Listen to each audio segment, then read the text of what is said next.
የአልዓዛርና የባለጸጋው ሰው ታሪክ። በአንዲት ሌሊት ሁለት ሰዎች ሞቱ። አንዱ ዓይኖቹን በክብር ሲገልጽ፣ ሌላኛው በስቃይና በገሃነም መከራ ውስጥ ከፈተ። አንዱ በመላእክት ወደ ሰላም ተወሰደ፣ ሌላው ደግሞ አንድ የውሃ ጠብታ ለመነ። አንዱ ዓይኑን በገነት ውስጥ ከፈተ፣ ሌላው ደግሞ በስቃይ ውስጥ።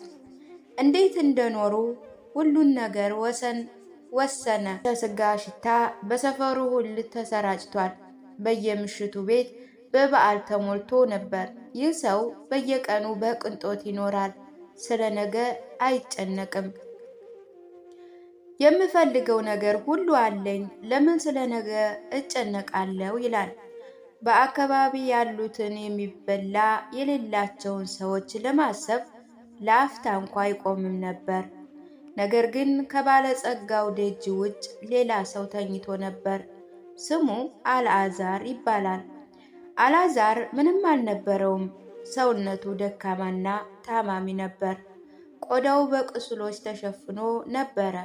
መራመድ አይችልም። ራሱን ለመመገብ መስራት እንኳ ቀርቶ፣ ነገር ግን በየቀኑ ተሸክመው የባለጸጋው ቤት ደጃፍ ላይ ያኖሩት ነበር።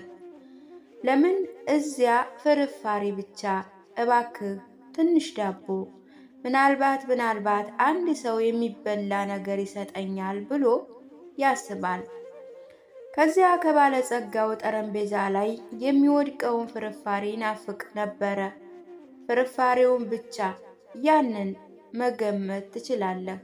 ሆኖም ማንም የሚበላ ነገር አልሰጠውም። በደጁ የሚያየው ባለጸጋው ራሱም አልሰጠው።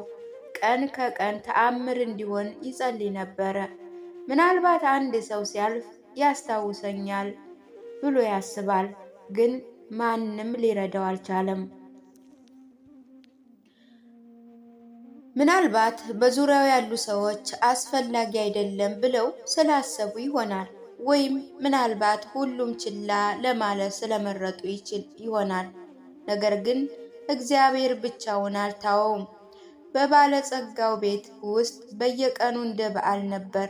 ትልቁ ጠረጴዛ በወርቅ ሰሃኖች፣ በብር ስኒዎች እና በሚያብረቀርቅ የተጠበሰ ስጋ ሰሃኖች፣ ትኩስ ዳቦ፣ የወይራ የበለስና የወይን ፍሬ ጎድጓዳ ሰሃኖች ተሸፍኖ ነበር። ወይን ለመሙላትና ተጨማሪ ምግብ በባለጸጋውና በእንግዶቹ ፊት ለማስቀመጥ አገልጋዮቹ በፍጥነት ይንቀሳቀሳሉ።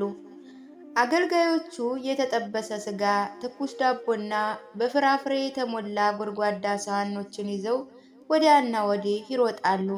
ጠጡ፣ ደስ ይበላችሁ።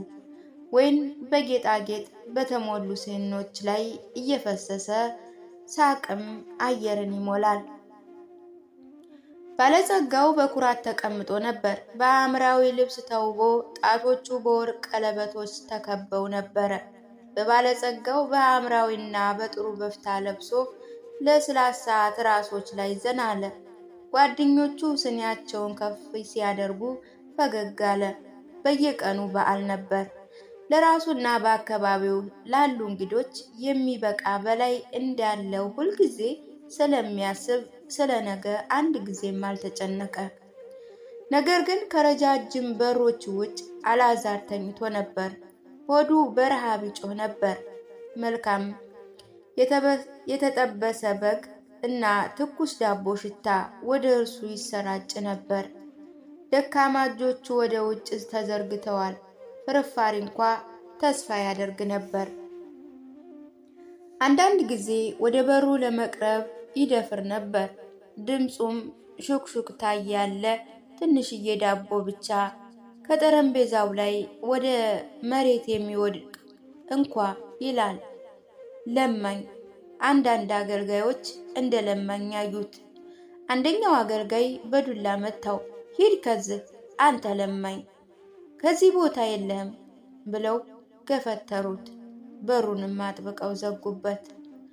ባለጸጋው ዞር ብሎ አላየም።